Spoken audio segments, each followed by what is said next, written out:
Sam, the beautiful Sam Talent. I met him at a gig. Sam said he would come on the pod. We took a little picky together to send to our dad, Papa Hope. He said he would come when I met him on Monday. I was really tired. I didn't do the best gig. I messaged him on Instagram the other night reminding him he'll see if he has any time. He'll see if he has the time to. So he might not. He might not. We don't know. Oh, hello, everyone. Thank you for tuning in to the Uncancellable Sian Smyth. I'm very excited to welcome you to this episode. We have a wonderful guest. I don't lie to my viewers. So, yes, as promised in the last episode, we do have Sam Talent in the studio with us today. I met Sam at a gig that I was doing while I was in Sydney, and I must have made a really good first impression because he's decided to drop by today to the studio to do a quick interview with me and a little catch up with the incredible. So now, without further ado, might I welcome to the studio the absolutely incredible and undeniably funny Sam Talent. Hello, Woo! Hello, hi, Sean. Sam. How you doing? Hi, so much. Hi, Sam. Thanks so much for coming on. Thank you so much for having me on here on Thank your you, amazing thank you. podcast. Hello, everybody. Yeah, thank you. Oh, Sam. Sam, it's so lovely to see you. You're such a good comic. Your book has really, everyone has read that book. Who's Who in comedy? The Running the Light. That's right. Yeah, I put a labor of writing that book for everybody. It should be it's a great book to read. If you haven't got it, please go out there and buy it. It is a great book. It's beautiful about a comedy journey, and I can tell that you're someone who really, really loves comedy. And I'm someone who really loves comedy as well. That's right. I love the business, and it is a hard business. And everyone says to me that, Sam, this is a very hard business. Why you do comedy? The world needs to laugh after all we've happened years of the pandemic, and it's time just a bit louder. Yeah, so it's just really, really just want to entertain the world. You just want to entertain the world. That's right. Oh, that's so beautiful, Sam. And Sam, can I ask you, so how long ago did you start doing comedy now? It would have been 15, 20 years ago? That's right, yeah, around about 15, 20 years ago, and it's I never look back, it's so great. And what would you say to a young comic like myself, who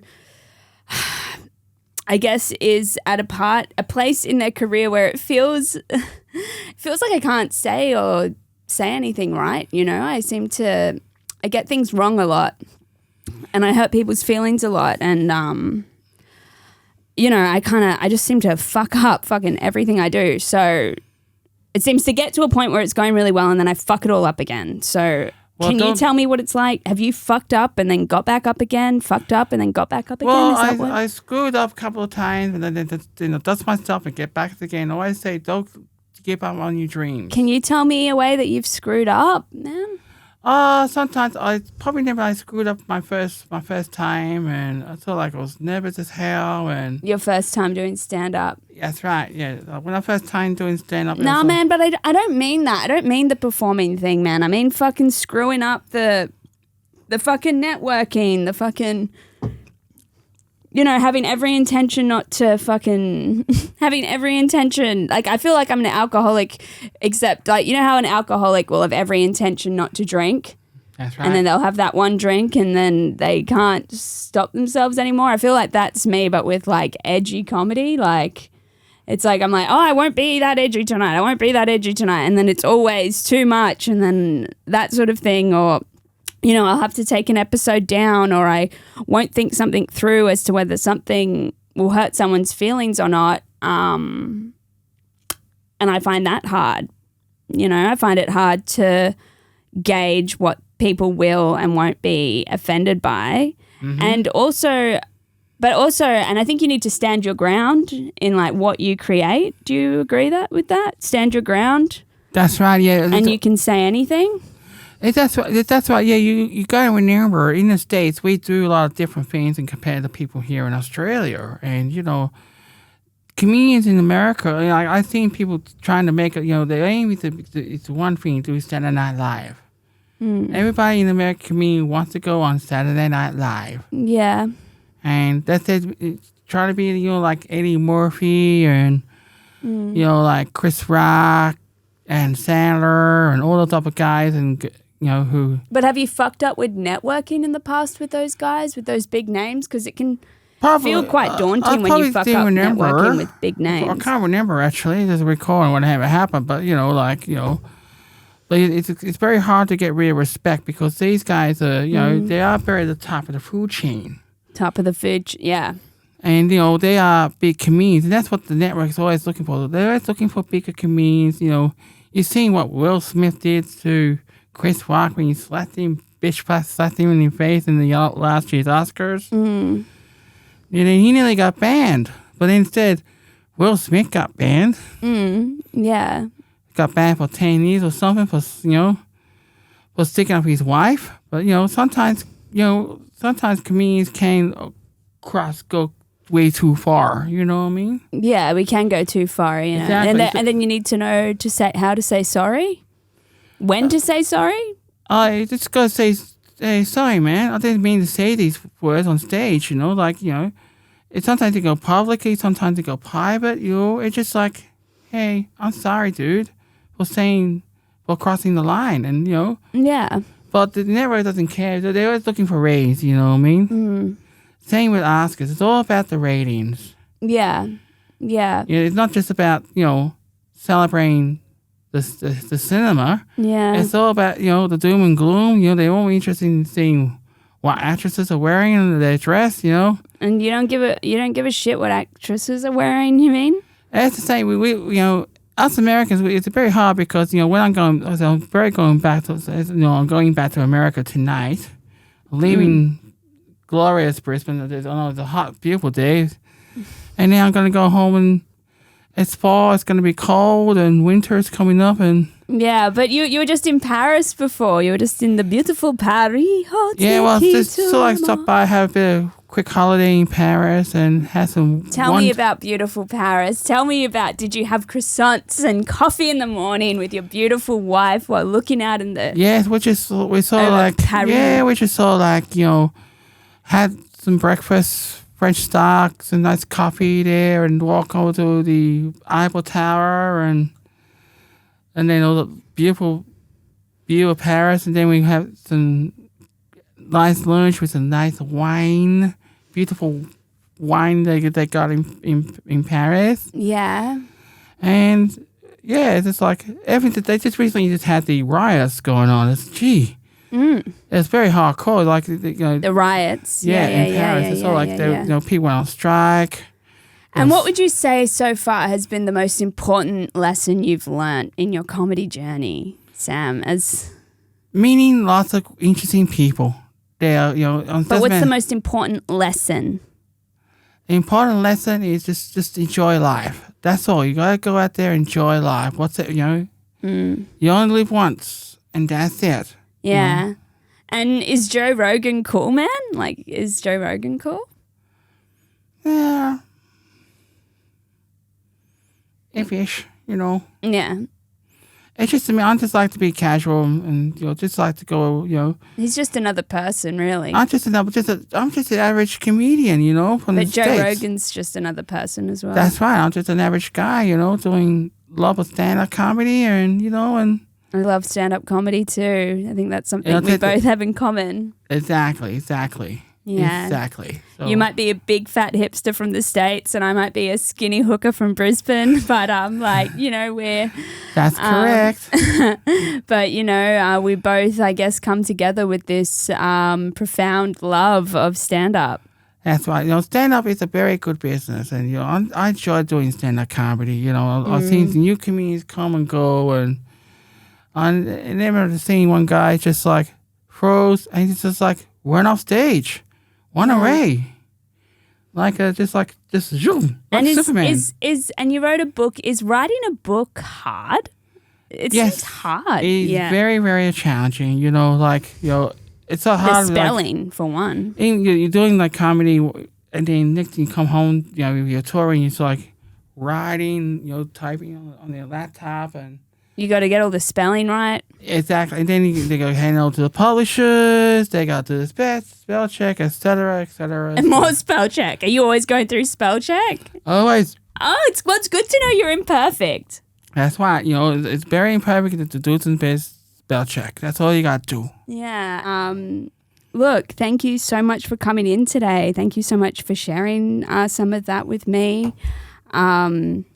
Is there anything you want to say before we leave? Just a general message to the viewers. Thank you, Brisbane, for having me, and I'm hoping to come back next year. We'll do a major tour, and I'm hopefully have Sean on with me on the pony. I can have on you. Oh, wow. And I heard a bit on the Byview that you're actually supporting Ron Grace in these comedy show Tales from Cheese Glass. I sure am. Yeah, Ron Grace. Yeah. I heard he's a very great comic. He's not bad for the guy who used to be in the AFL Cheese Glass scene. And I've seen these videos on YouTube, and he's a very stand-up guy. I'd love to see him come to America, and hopefully he can explode. Maybe you can get him some gigs when you're there. Do you reckon you could? Hopefully I'll give it a try. There's playing room for him because I'd like to get in touch with him to see what he wants to do in the future. And yeah, but listen, good luck on the show. And I hope you do well at Helensville Cultural Center. Is that correct? Yeah, Helensville Cultural Center. That's where we are. In the summer? Yeah. In the first day of summer? In the first day of summer. Yes, Sam. Look, it has been a pleasure having you on today and having you share some of that. I'd love to come back. And it has been such a joy to meet you. I've been aware of your work for a while. So, yeah, it's been a really big honor to have you here today. And, thank you for agreeing that you're my American comedy brother. And that's right, yep. Yeah, we're all a big family. Thank you so much. Thank you so much for having me. Thank you so much, Brisbane. I want to say thank you. A quick shout out to Sean. Good luck for the future, and I hope she goes well. I hope she Thank you so much, Sam. I'll let you go. Thank you. Don't kiss me. All right. Thank you, bye. Sam, just kiss me. All right. See ya. See you, beautiful. Take care. Thank you so much, Sam. So, there you go. Anyway, so I hope you all enjoyed that. It was great, wasn't he? Wasn't he? Fucking gentleman. And, and then you can have some behind-the-scenes footage as well, which will also be put on the Patreon. So, thanks so much for tuning in. Anyway, so what's been happening this week? I've been told to get a proper job. Get a proper job. I do have a proper job. I work at the whorehouse, remember? No. But I quit my job in suicide prevention, because I couldn't work for a cause I don't believe in, Like, I'd have these motherfuckers calling me up being like, I'm 190 kilos, I work at Toys R Us, my wife left me, I have a micro penis, that's a guy who wants to fuck me is calling me right now. Fuck off. I have actually the joke. He's actually this guy's actually fatter than 180 kilos. I should be careful. Anyway, no, I shouldn't say that. So, sorry, that distracted me. I'd be like, I'm 190 kilos. My wife left me. I have a micro penis. I work at Toys R Us. And I became a social worker to try and, eradicate some human suffering, And I just feel like it would be unethical of me to talk him out of that, I'm only kidding, the highest suicide rate in the world, is actually in Japan and Korea. Japan and Korea have the highest suicide rate in the world. I also, in saying that, I love anything Japanese or Korean. Like, have you, Korean films? That fucking Parasite, fucking incredible. Anything Japanese or Korean is fucking incredible. I fucking love Japanese and Korean men. I love Japanese and Korean men. Absolutely love Japanese and Korean men, but they also have the highest rate of suicide rate in the world. It's in Japan and Korea, and I think that's because with Japan and Korea's philosophy on honor and shame, the Japanese and the Koreans have actually managed to eradicate losers from their society. What? like have you seen an Australian film? They fucking suck, you know? Bad Boy Bubby, what is that shit? Fucking blame Lifeline. Blame Lifeline. We actually watched, it was Alex's birthday. The producer of the show, it was his birthday this week. We actually watched an incredible film, Japanese Story. We actually did. We watched an incredible film, Japanese Story.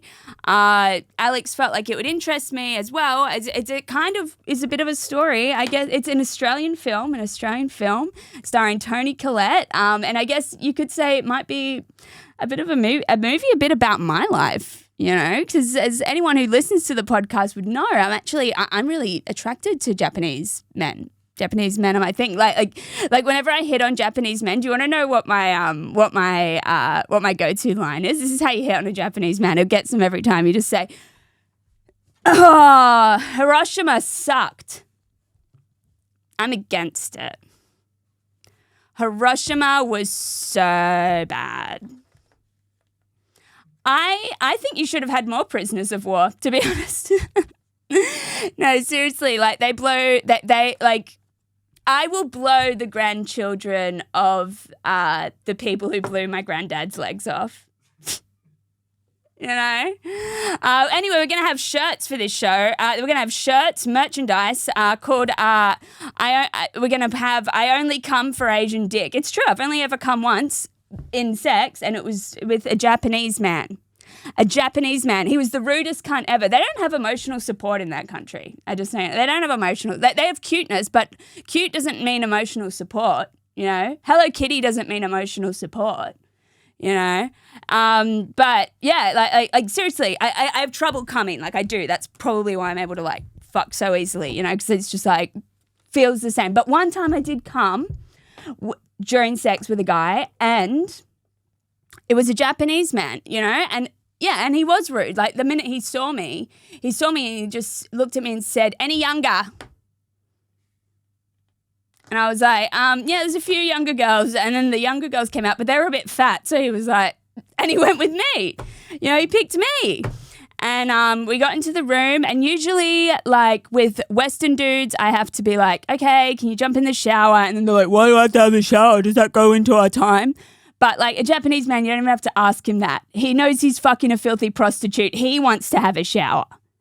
He's going to ask me to have a shower. He's like, "Can you please jump in the shower after me so I can ensure that you're clean?" You know? No, but he just, you know, he came in. I didn't have to talk to him. I didn't have to make I tried to. I was like, "Do you like manga?" And he was like, "Yes." You know? No, and it was the first time I ever came was with this Japanese man. It was the Japanese man. And I because you know, so that's why we watched this great Australian film, Japanese Story, starring Toni Collette. Do you know what the story's about? It's about a white woman who falls in love with a Japanese man, made in 2003. It's very revolutionary. You know, it's very like whoa, like, you know, it's very ahead of its time, I guess. I'll get the trailer for you. So it's kind of telling me like what I should expect. You know, that was why we watched it. Like what can I expect from this? So let's play the trailer for the incredible Australian film Japanese Story. Let's do that right now. So I'm not traipsing around the desert with some Japanese man. We need this deal. In Australia, you have a lot of space. In Japan, we have many people, no space. There is nothing. It scares me. A land of beauty and danger. People die out in this country. Lots of people all the time. A woman is about to embark on an extraordinary journey. Hey, do you know anything about the Japanese? Mr. Takibana Hiramitsu? Hi. I'm sure Miss Edwards will show you a very good time. I'm a geologist, not a bloody geisha. Tomorrow, I will go there. It's a bloody long way. I'm not going out there. Just a lot of debris in a desert. We'll go further. No, this is it. This is as far as we go. You get out. I will go. There's no one else around for miles. It's just you and me. That's it. Today, no more map. Last one is a rocket! Before I came to Australia, I was sad.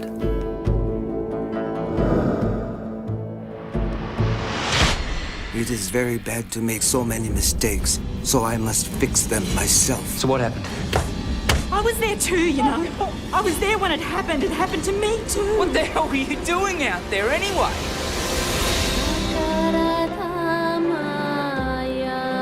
Traditional Japanese soundtrack. I reckon they found, they met the girl who wrote the soundtrack for this Academy in Award Bankstown. nominee Toni Collette. Kotaro Tsunashima. You have shown me something beautiful. Japanese Story. So basically, the whole film follows a plot of a geologist played, not a fucking geisha, a geologist played by Toni Collette, who works for a huge mining company. And she is given the task of driving this Japanese guy around. Because as everyone knows, Japanese people can't drive. Duh. So a woman actually has to drive him around. It's groundbreaking in that sense, you know, but they couldn't make it too groundbreaking. So it had to be a Japanese man because a woman is better at driving than a Japanese man.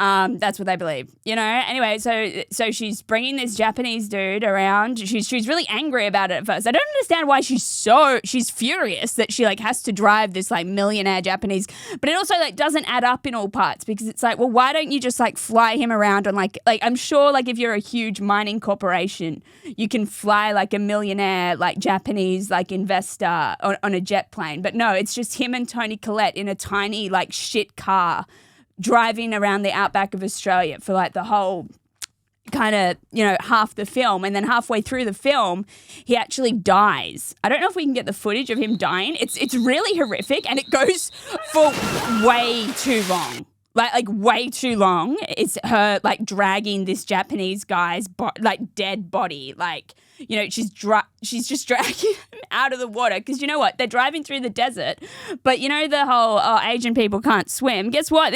The Japanese guy even fucking drowns in the desert. Drowns in the fucking desert. You can't bring these Japanese guys anyway. Fucking hell, they can't drive. They drown in the desert. You know, so it follows that whole story, and eventually, and then you know, at the end, they don't understand why Toni Collette is so sad that the Japanese guy died. Like even at the very, very end, one of the last lines is she talks to her colleague about how the guy died and the funeral's over now, and he's like, oh, and the boss is like, oh, glad that's over. So this Japanese guy who you work for just fucking die, you know? Yeah, and anyway, and then it turns out that he was like married like in Japan, and then she like had an affair, and then she like meets like his like Japanese wife, and she's like a really like traditional like Japanese woman. She like doesn't talk, and it's like the Australian kind of like, yeah, their culture is really polite and like they don't talk. They're a very polite culture, you know. It's just it's a very it feels like someone who's like 12 years old and just did like a little like PowerPoint on Japan. It feels like that's what they got like that's what they got the basis to do this show, to make this movie with, you know. But you know, I think, but you know, yeah, but you know, fucking that's an Australian films do suck. Let's be real. Australian films do fucking suck. And you know, I think if you lose your job in Japan, you get one payment, you know, and it's just one-off welfare payment, and it's just enough money for a bullet train to the suicide forest. You know, but no, that movie Japanese Story. I actually watched it when I was very young. I watched it when I was about 12.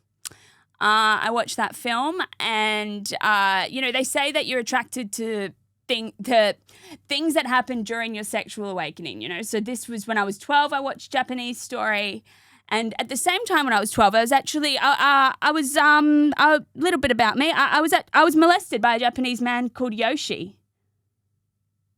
Yeah. I was molested by a Japanese when I was 12. I think that's why I'm attracted to Japanese men now. That, and then the Japanese Story came out, you know? But, you know, to be fair, like it's nothing to make a song and dance about, this molest. Like Yoshi, as far as pedophiles go, he was extremely polite, you know?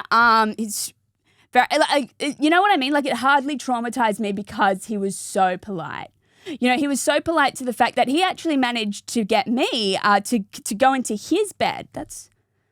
He didn't just come into my. I feel like a white pedophile would just kind of go into your bed and molest you. But he was like, oh, look, I'll let her come to me, and then look, if she's in the bed, then, you know, what can you do, you know? And I'm surprised. I'm surprised. I wonder if after he did molest me, if he gave me a little bow. That's what my Japanese client did. The one that made me come. He bowed after. He said, thank you. Like, that's what they do. I wonder if after he molested me, he gave me a little bow. I can't remember. Maybe it's some of the... No, but it wasn't that serious. Like it was a bit of like kissing and touching in bed. It was inappropriate since he was probably about 25 and I was 12. But like, yeah, it's not...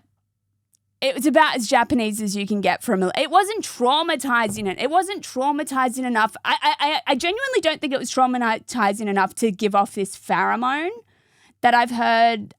So some of the girls who I've been working with, some of the working girls, have, you know, they all have interesting life experiences. And one of them told me that when you get sexually abused as a child, you can let this can actually cause some women to let off a pheromone, right? A pheromone, which means that you're more likely to be, you know, to attract that kind of attention once that happens to you. Once it lets off a pheromone, and you're more likely to attract that kind of attention from older deceitful people when you, like, for the rest of your life. That's what she said, according to brothel science.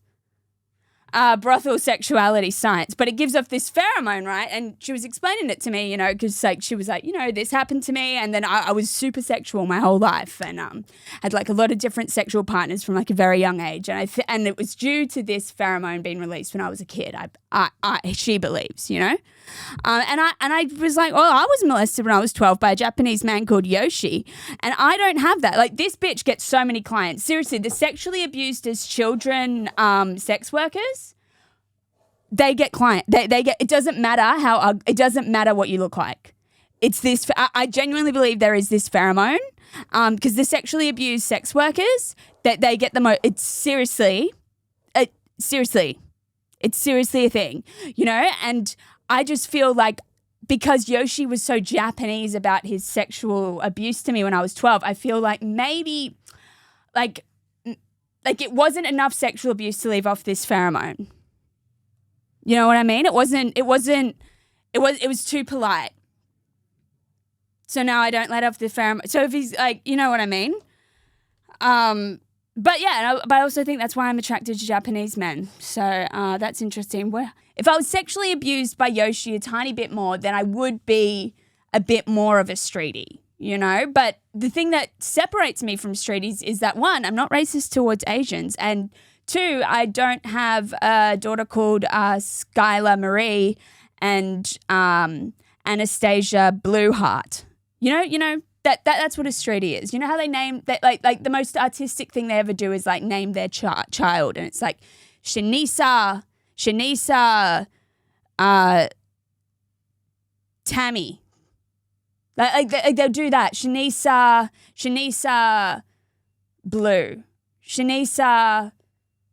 You know. So yeah, but yeah, and I've always felt like I'm not that, you know, like I'm not really a streetie, you know. But when I go to places like when I go to the brothel, or when I was living at a domestic violence refuge, I was living at a domestic violence refuge, and now I work in a brothel. I am a streetie.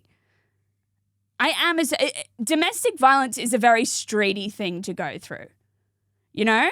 It's like, and a streetie isn't exactly like a bogan. It's kind of like a bogan, but it's a bogan with a bit of knife a stabby bogan? Could you explain a streetie as like a stabby bogan? It's like a stabby bogan, like, you know, but maybe they can stay a bit more studious at Centrelink. Maybe they don't they'll lose their mind eventually, but maybe they can keep their cool for a little bit at Centrelink and just keep it with the passive-aggressive bitchiness, you know? I don't know. I'm trying to explain the difference between bogan and streetie, but I think you get it. I think I'll just explain to you how I've kind of realised I'm a streetie, you know, because, like, you know, I do spend a lot of time with, you know, sex workers and stuff, and, like, I'd get in there and I'd be like, oh, you know, these girls are a bit rough. Oh, I'm not like these girls. They're a bit rough. And they'll be like, I went through DV. I was sexually abused. My dad died of alcoholism. My parents split up. My mum was an only child. I was neglected. I nearly went to foster care. And then I'm like, oh, wow, I have absolutely everything in common with you. The only thing different is that I'm in the arts, you know? Like, yeah, and it's a very streety thing to go through domestic violence. Domestic violence is the ultimate streety. Like literally is the ultimate streety thing, you know? I even remember, like, when I was in the DV refuge, I'd sneak out some nights to, like, go and visit my violent partner without the refuge knowing. That's what I'd do. I'd sneak out. That is a very streety thing to do. That's extremely streety. You know, if I had kids, I'd be sneaking out of the refuge and they'd be getting taken away by foster care in the morning. You know, if I'd had kids, but I managed not to. And you know what also? There's something about streeties and headphones. We fucking hate headphones. Like, I know I don't look like it, but I am, and especially in a couple of years ago when I was, like, living in the DV refuge and I was way more, like, fucked up and fucking messed up, I was 1,000, sorry, what was it? Oh, yeah, like, okay, I'll tell you what a streetie is. A streetie is someone, you know this, who listens to music without headphones on the train. You know, like fucking 1/4, like, drill rap. Though that is a streetie. And you know what? That was me for a very long time. Actually, that is still me. There's something streeties just don't like headphones. Like, I don't know what it is about them. I just fucking don't like. I'd rather listen to my music loudly on the train, you know, but you know, it's changed a bit for me because I guess I'm an educated streetie, you know, but I still don't fucking like the headphones. But now people can just listen to me listening to War and Peace without headphones on the train. You know, I'm kind of bobbing my head like, wow, that's really deep. It's really deep. You know? Also, a very streety thing about me, I listen to audiobooks, but it's because I can't read. That's a very streety thing about me. Did you know that? I can't read.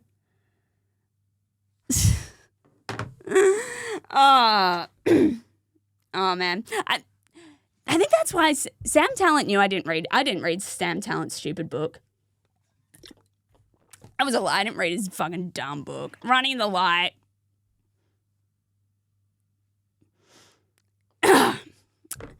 No.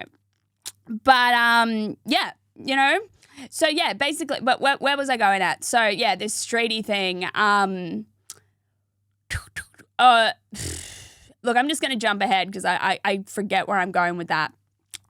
But basically, yeah, you know, I'll see these like, yeah, basically that's what I've realized. I'm just a bit of a streety. I'm a bit of a street kid, which is maybe why, you know, me and Sam Talent are an odd couple. We're kind of an odd couple, I guess.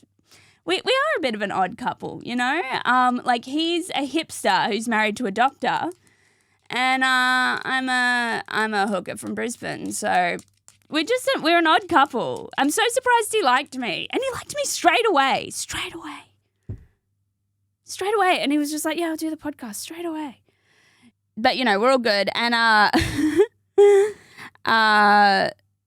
yeah, but basically, and we've been having issues at the brothel. We've been getting annoyed at the brothel. because, you know, despite the pheromone that a lot of these girls give out because they were raped as children, despite the pheromone, a lot of men have been complaining about the prices at the brothel. They've been complaining. They've been like, why are you so expensive? Why are sex workers so expensive? And it's like, because we have very expensive drug problems. That's why, you know? And what one girl made a really good point. She was like, you know, what these men don't understand is that they're paying for a luxury service. It is a luxury service. I agree. It is a luxury service to fuck a bipolar girl with track marks. Okay? It is a luxury to do that. It is a luxury to fuck this girl. Let's go back. Let's rewind the clock a bit. Let's go back in time to 2021. And I will show you what a luxury expense is when it comes to sex workers. Okay, so this is Sian, 2021. You know, and you know, so look. This one, you have to take an interest in them. Like sometimes I naturally do because I'm a natural. Oh, wait, that's not it. Person. That's not it. Oh yeah, just watch them, yeah. Other thing about these cheap whorehouses is that you don't even have to impress the dudes too much. This is a streety. So this is very streety. This is very streety. What you see right here is extremely streety, talking on a train loudly at 6 a.m. This is 6 a.m., 2021 Sian, coming home from the brothel, having a chat with my Instagram followers. You know, Sian, did you know that like really big comedy industry people follow you on Instagram? They can see that. They can see that. Oh well. And I'm Other thing about these cheap whorehouses is that you don't even have to impress the dudes too much. Like in the established ones, you have to like talk really softly and have a drink with them and fake an interest. How good's that?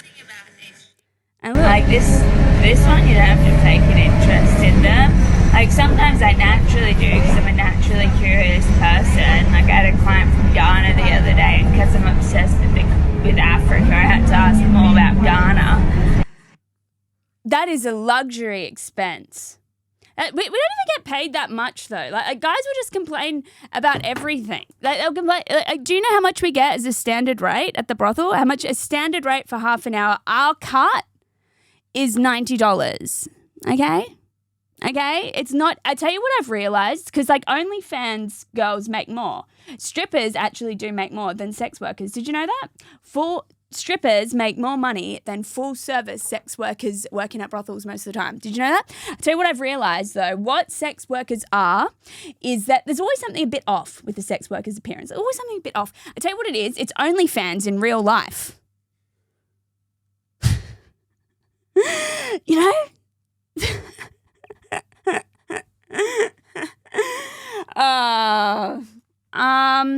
Anyway, I just want to, so I tell you what, life is extremely unfair, ladies and gentlemen. Did you know that? It's extremely unfair and unjust. So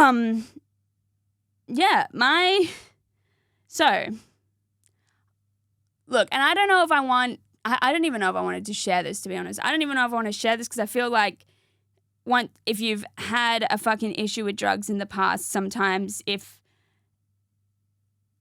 okay. All right, and it wasn't because I had to take the last video down. This isn't why. I did cocaine. I know that's bad. It's dirty, especially it's cocaine is shit in this country as well. So, but yeah, I did some coke. I did some coke when I was at work in a booking. I did some, and it sounds bad. It sounds worse than it is. Oh, I did coke while I was selling my body. I sold my body for coke. To be honest, I didn't make him pay extras because I thought, oh, well, that's the coke. And then I didn't realize, Sian, that means you're selling your body for coke, you dumb bitch. That means, like, you know what I mean? Like that was how I was like, oh, just don't charge him extras. He's brought coke. And then, but I didn't realize, Sian, you're selling,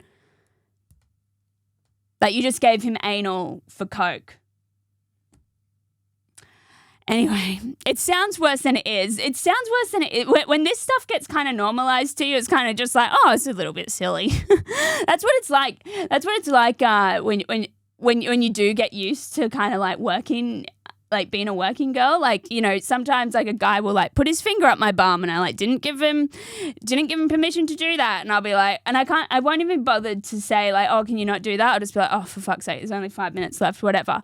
Like, you know, when you get like lazy at the office and then you're like, oh, fucking whatever, there's only 5 minutes left. Like, oh, whatever, I'll just get sexually assaulted a bit. It's fine. Like, that's how it gets. You know, I don't really care. Being sexually assaulted a tiny bit, like, doesn't, I don't want to be, like, brutally raped. But a tiny bit of, it's just whatever, you know, water off a duck's back at this point. Only kidding. But, yeah. But, you know, but what happened was just before I went into that booking, I found out that my sponsor died. Yeah, my NA sponsor. And he was a really good guy to me, you know, at one point. Like when I really feel like I have been clean off meth, I did my whole step 1 with him, you know, agreeing that my life is unmanageable and that I'm powerless over my addiction. I did that whole thing with him. We spent, you know, he came to like all my gigs at the start. Oh, for fuck's sake. Oh my God. Okay. Sorry, I'm going to turn, I'm going to have to turn off my phone. I get angry as if people like know what I'm doing. Okay. For fuck's sake, where was I just before? Yeah, you know, I did my whole step 1 with this dude. But you know, and you know what? I'm really happy that last time I saw him, I said I love you. And that was a few months ago. But you know, And I had to break up with him as him being my sponsor. I did have to break up with him as his being my sponsor. But I actually got back together with him before he died. I messaged him saying, you know, you're the only, like, saying, Sian is powerless over the fact that you are the best sponsor. You know, and her life has become unmanageable. So will you be my sponsor again? And I had to break up with him for being my sponsor because we went out to dinner after I did a show and he like told me how big his dick was, you know, and it was quite big. I was really impressed to have a fucking sponsor with that big of a cock, you know. And now I'm thinking, oh, he's dead now. We're going to have a different grave just for his big cock. You know?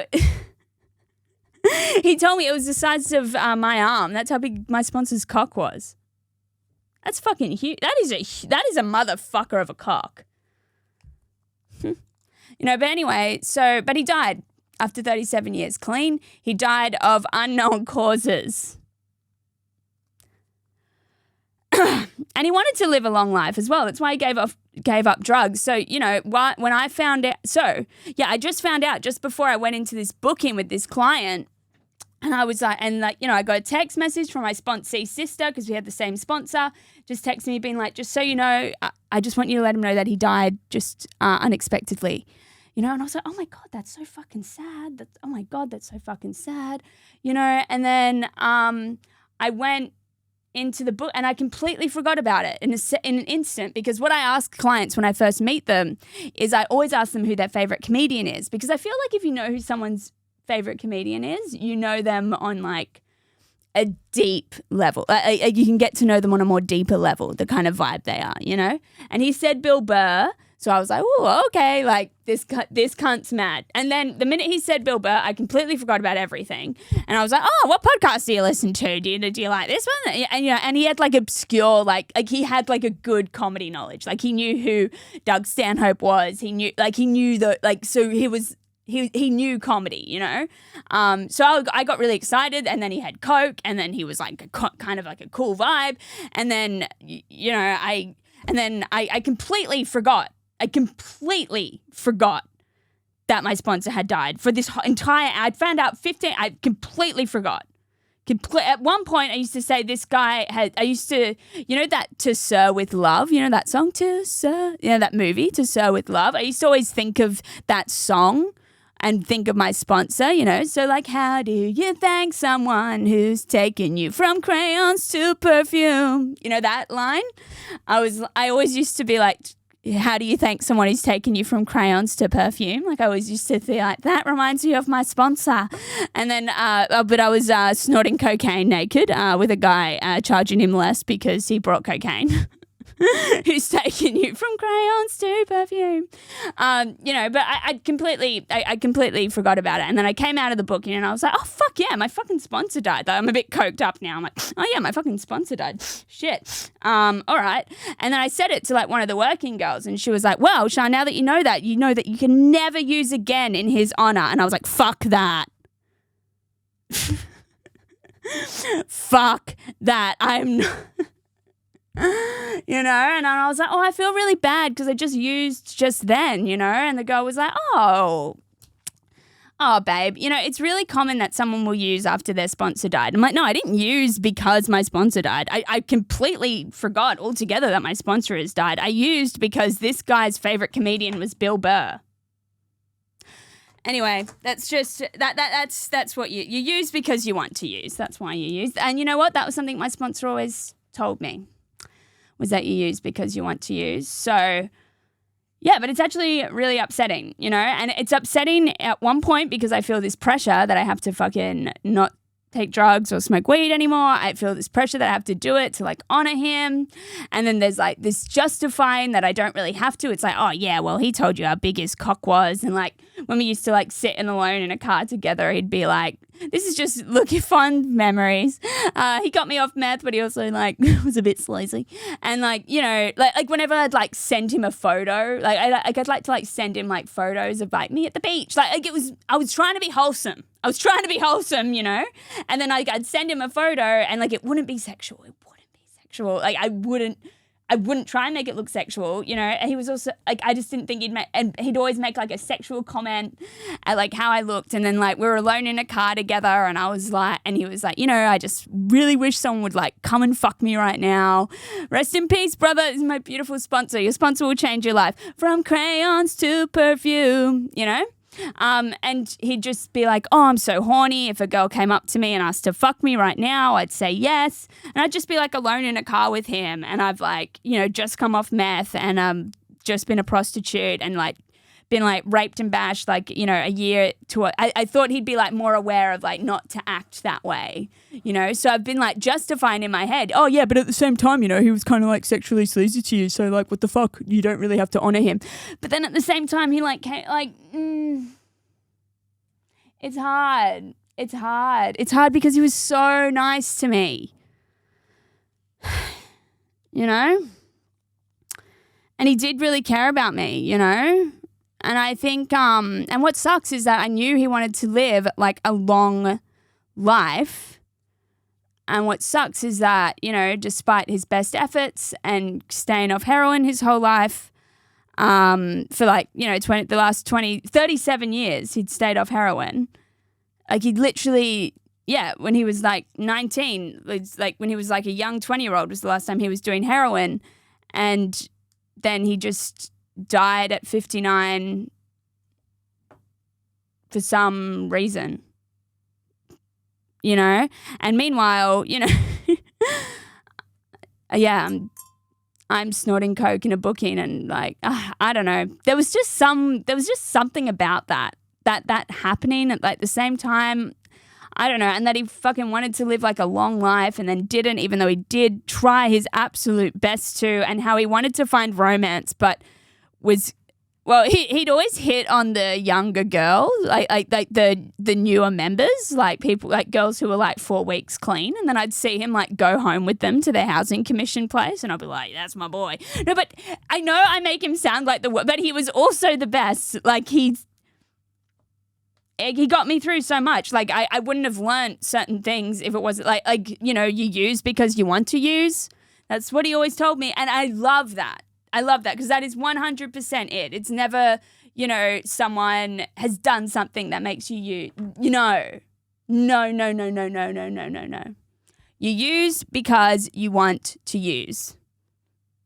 You know, you don't use, oh, I used because I was raped. I used because, No, you use because you want to use. You also don't always use because something bad happens. You use because you use to celebrate. You use when you're relaxed to be more relaxed, or, you know, when you're happy to be more happy. You use, you know, and it's the inability, being an addict is the inability to accept life on life's terms. You know? So he taught me, yeah. You know, so it's like odd. It's odd because he gave me all this insight into my disease, and he was so beautiful in some ways. Like, no sponsors would like go to like all your gigs, but maybe he just had no life. I think he just didn't have much of a life. He lived with his mum. So of course he's like coming out to this like this like 29-year-old girls like comedy shows. But yeah. No, I think there was a genuineness to it, you know? So it really sucks, you know? And he wanted to be a rock star as well. And he was a bit of a rock star, but it just seems so unfair to me that he didn't achieve his dream of being like, you know, a full-on rock star. And then he died early, and he lived with his mum, and he didn't use drugs. He didn't use drugs for 37. That's kind of sad, if anything. Oh, he hadn't used drugs for 37 years. What? He just had to live through that all, you know? So I don't know. I feel like this is going to be like, I feel like I'm going to have to be going back to meetings, even though like I really don't. I'm so, that was what I thought. That's why I'm upset that he died, is that now I know that I'm going to feel this pressure to fucking go back to NA, and like, you know, every time I justify it in my head, oh, well, he was sexually weird to you.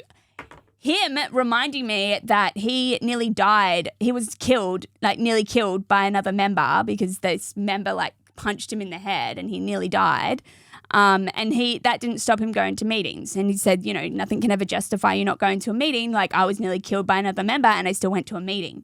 You know, so it's like, yeah, well, there's no excuse for you to use, Sian. You know, you were sexually abused. You were sexually kind of like hit on by your sponsor.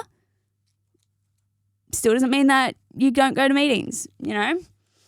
So, yeah, it still doesn't mean that you don't mourn the death of PT. Probably can't say his name. I'm not sure. But, yeah, that's actually a real loss. And I'm really happy that, you know, I broke up with him and then I got back with him, like, just before he died. I'm happy that I at least did that. And, yeah, he got a lot of people off drugs, that guy. He also fucked a lot of early clean women, but he also got a lot of people off drugs. So, you know, if you get your dick wet while doing good, that was why he got in a bit of trouble sometimes, was because he was a bit of a ladies' man, you know, living with his mum, bit of a ladies' man. But, yeah, you know, it sucks. I wish he'd been able to find romance. I don't know. How very cruel. How very, very cruel. You know, but yeah, and he also got a lot of people off drugs, and you know, they say that like his mum had also just moved out and moved to a nursing home, and I remember always being told that like when parents first move to nursing homes and move away from their kids, they can die earlier.